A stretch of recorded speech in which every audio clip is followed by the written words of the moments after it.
ఆంధ్రప్రదేశ్ రాజకీయాల్లో వైఎస్ కుటుంబ వారసురాలిగా ఏపీ కాంగ్రెస్ అధ్యక్షురాలుగా అడుగుపెట్టిన వైఎస్ షర్మిల చుట్టూ ఇప్పుడు సరికొత్త రాజకీయ సమీకరణాలు ముసురుకుంటున్నాయి. ఇటీవల జరిగిన రాజ్యసభ నామినేషన్ల పర్వంలో ఆమెకు స్థానం దక్కకపోవడం, ఆమె చేసిన ఒక సుదీర్ఘ ట్వీట్ ఇప్పుడు ఢిల్లీ నుంచి తాడేపల్లి వరకు పెద్ద చర్చకే దారితీసింది. మాట ఇచ్చిన వారికి, తీసుకున్న వారికి మధ్య ఉన్న మ్యాటర్ అంటూ ఆమె సోషల్ మీడియా వేదికగా చేసినటువంటి వ్యాఖ్యలు అధిష్టానం తనకిచ్చిన హామీని వెనక్కి తీసుకుందనే అసంతృప్తిని సూటిగా వెల్లడిస్తున్నాయి.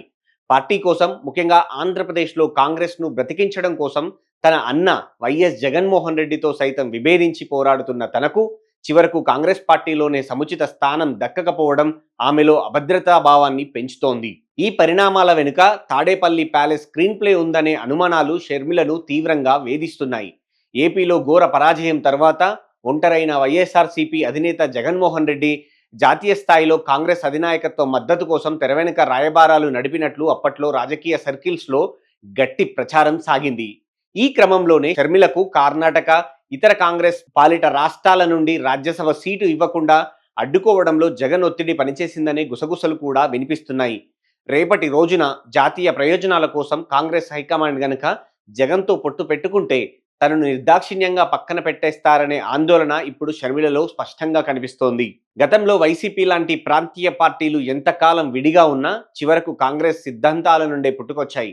కాబట్టి భవిష్యత్తులో అవి కాంగ్రెస్లోనే విలీనం కావడం లేదా చేతులు కలపడం ఖాయమని షర్మిల ఇదివరకే విశ్లేషించారు. ఇప్పుడు దేశవ్యాప్తంగా మారుతున్న రాజకీయ పరిణామాలతో ఒకవేళ జగన్ గనుక ఇండియా కూటమి వైపు లేదా కాంగ్రెస్ వైపు అడుగులు వేస్తే ఏపీలో కాంగ్రెస్ జెండా మోస్తున్న షర్మిల భవిష్యత్తు ఏంటనేది ఒక పెద్ద ప్రశ్నార్థకంగా మారింది.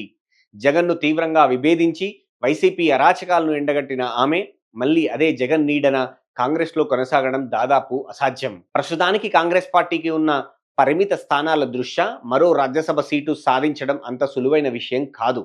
ఇలాంటి తరుణంలో నమ్మిన సిద్ధాంతం కోసం సొంత కుటుంబాన్ని వదులుకొని వచ్చిన షర్మిలను కాంగ్రెస్ హైకమాండ్ ఎలా సముదాయిస్తుందనేది ఇప్పుడు ఆసక్తికరంగా మారింది. ఒకవేళ అధిష్టానం జగన్ వైపు మొగ్గు చూపి షర్మిలను ఒంటరి చేస్తే ఆమె మళ్ళీ తన సొంత వైసీపీ తెలంగాణ లాంటి వేదికను ఏపీలో నిర్మించుకోవడం లేదా రాజకీయాలకు తాత్కాలికంగా దూరం అవుతుందా అనే కోణంలోనూ పొలిటికల్ ల్యాండ్స్కేప్లో రకరకాల విశ్లేషణలు నడుస్తున్నాయి.